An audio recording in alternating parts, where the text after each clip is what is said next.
It's been practically 20 years since the start of the 6th generation of video game consoles, if you exclude the Dreamcast. That included the PlayStation 2, the original Xbox, and the Gamecube. And for that reason, since it's been so long that these are actually retro consoles now, people are becoming very nostalgic about playing those games again. Now, the unique thing about this generation was all the games were released on CDs, and due to the discs used on all of these consoles, they've seen lasers die, discs wear out from either rotting or scratches, and they aren't exactly the easiest games to emulate. You think about something like a Super Nintendo or an original Nintendo game, very easy to emulate that on something. However, it's a little bit more difficult, and people usually aren't aware of how you can emulate and play backup copies of the original Xbox, GameCube, and PlayStation 2. So in this video, we are going to cover all three of the consoles in order of how easy they are to emulate, where you can play backup games or ISOs for them on, and what my recommendations are going forward. Now, I'm not going to explain in detail how to do any of these procedures, but I will have videos linked down in the description I think will explain the procedures to set this up very well. We're just going to kind of overview it here. So I want to start with the GameCube because that one is, in my opinion, the easiest to play backups of. You really have two options. The first one is actually emulation on a computer or maybe even a phone if you have a strong enough phone. The Dolphin emulator, which emulates the GameCube, is fantastic. Now, I do think that playing a GameCube game on your phone with just all the buttons that appear on screen is very difficult. Now, if you have a portable controller or wireless Bluetooth controller, maybe you could pull that off. But what I recommend is actually purchasing a Nintendo Wii, which of course is one of the most popular consoles of all time and owned by a lot of people who aren't necessarily gamers.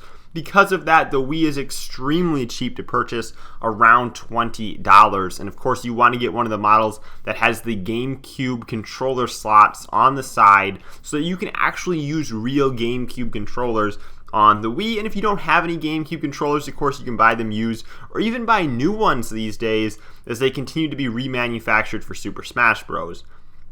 Now, in order to get GameCube games up and running on the Wii, it's as easy as just putting in the disc, but we're looking to avoid actually using the disc as, like I said, that's prone to running into problems down the road. So there's actually a very easy way to get Homebrew up and running and get the Wii modded. Now, in order to do this, you need just a regular SD card, not a micro SD card, but just a full-size SD card or a micro SD card in an adapter. You can follow the process that I have linked down in the description. You'll be able to get your Wii up and running with Homebrew apps. Now, the app that I usually recommend people install for playing GameCube games is Nintendo. Nintendo basically lets you play those GameCube games off of a hard drive or a flash drive that's plugged into the Wii.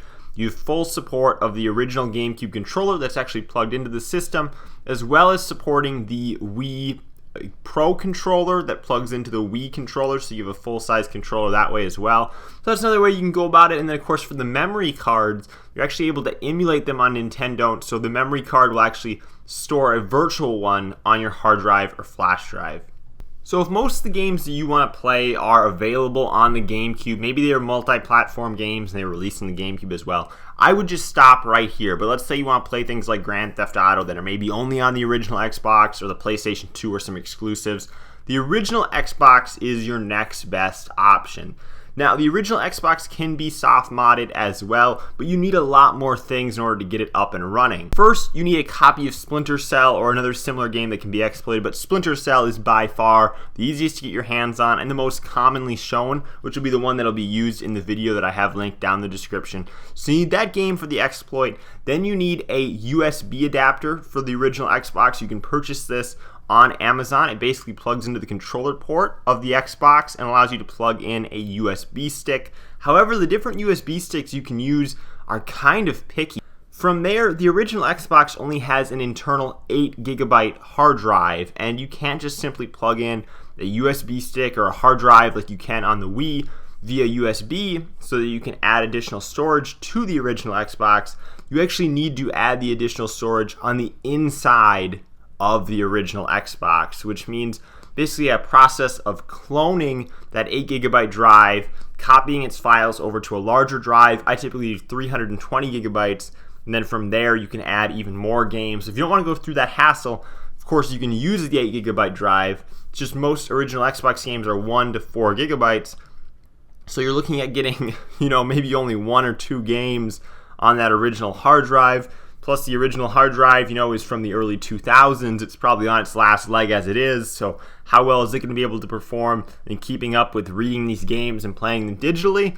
Well, that's something you'd have to give a try for yourself, but I'm thinking it probably isn't going to work very well, so I highly recommend upgrading that hard drive, even though it is much more of a physical process that you need to undertake.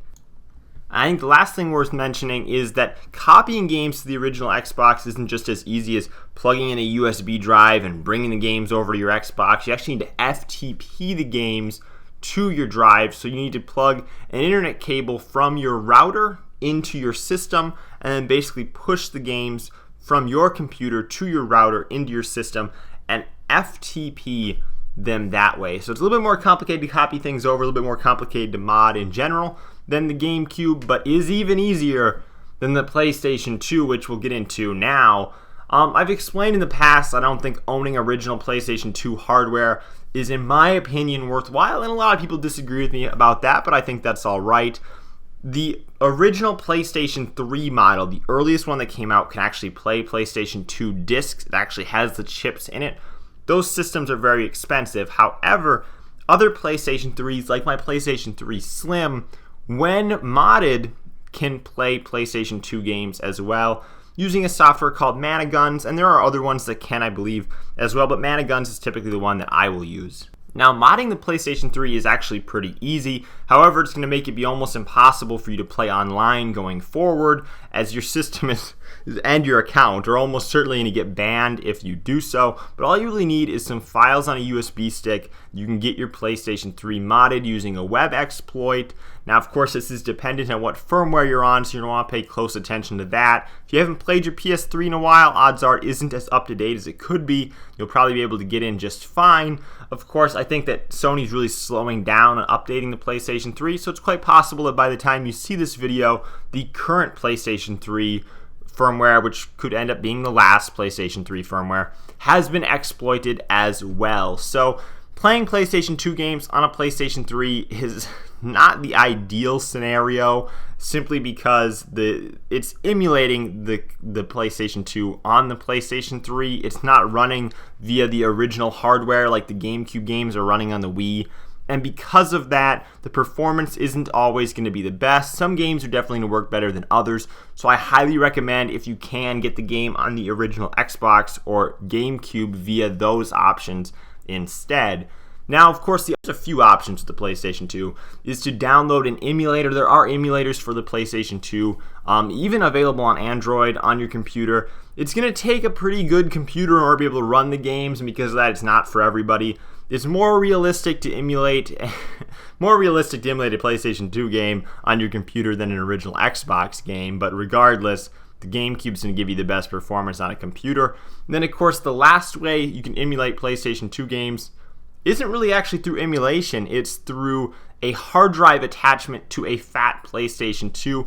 Basically, there's these adapters that you can plug into the hard drive compartment of a fat PlayStation 2. The slim PlayStation 2 does not have a hard drive compartment. Then from there, you can USB in either a flash drive or a external hard drive, and then you can play games that way.